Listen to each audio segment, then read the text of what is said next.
This is Artie and his wife Francoise. Two people who are in love can get through anything. Well, maybe not anything.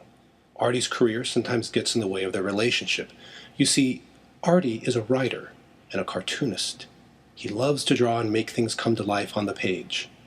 And his career is about to become extremely interesting. One day, Artie receives a phone call from his father, Vladek, who says his wife, Mala, has left him. Artie and Francois pack their bags and head to Vladek's bungalow in the Catskills to keep him company for a few days. It's not long before tensions flare between Artie and his father, since Vladek expects his son and Francois to spend the whole summer with him. Artie and Vladek get into many arguments, and when they start yelling at each other, while working on Vladek's taxes, Francois sends the father and son outside to take a walk. During the walk, Artie asks his father to tell him about his experiences at Auschwitz for Artie's book. This is where Vladek's story begins. Vladek arrives at the Nazi camp, Auschwitz, where he and the other prisoners are given prison uniforms. The Nazi officers pay no attention to the size of the clothes, leaving many people stuck with clothes so big that they fall down if they're not held up by hand. Vladek is split apart from his friends and family, leaving him in the company of strangers. Every person has a number tattooed onto his or her forearm. Each number indicates that they are a prisoner and allows the guards to keep track of them amid the vast number of detained Jews. Throughout his stay at the camp, Vladek worked as a tinsmith and a shoe repairman.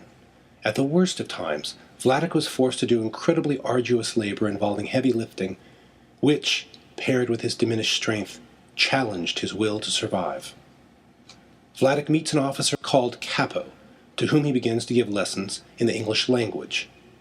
The officer rewards him, for his lessons, with extra food.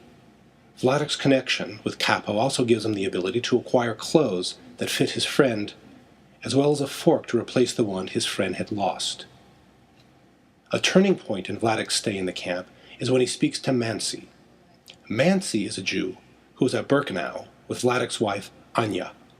She is of high status and able to go back and forth between the camps as a result of an affair she had with an SS guard. She is a go-between for Vladek and Anya, carrying notes and food between them.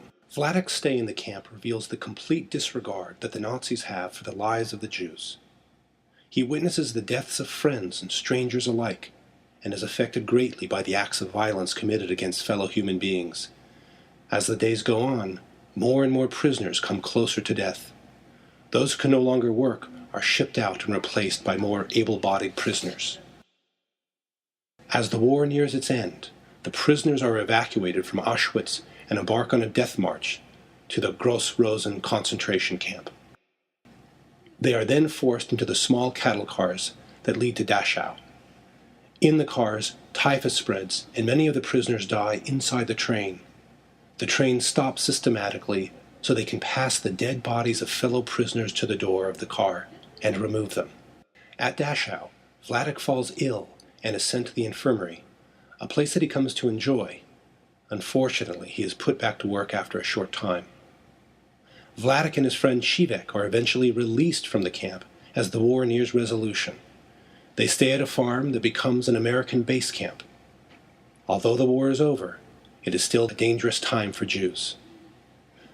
Vladek catches word of his wife, Anya, as he is making his way back to the town in which they lived before the war. After a long return journey, Vladek makes it back to his wife. Artie was very happy to have learned all about Vladek's experiences. A missing something inside of him finally felt complete.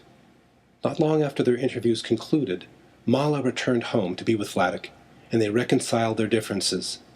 Somewhat, at least. Vladek begged for Artie and Francois to stay with him longer, but Artie insisted on returning home with his wife. As time passed, Vladek grows older and weaker. Eventually, Artie receives news that Vladek is dead, which leaves him upset and a bit unsettled, since the tension between him and his father was never fully resolved. Despite his loss, Artie went on to publish Maus, which commemorates his father's Holocaust experience, allowing Vladek's story to live on forever. The end.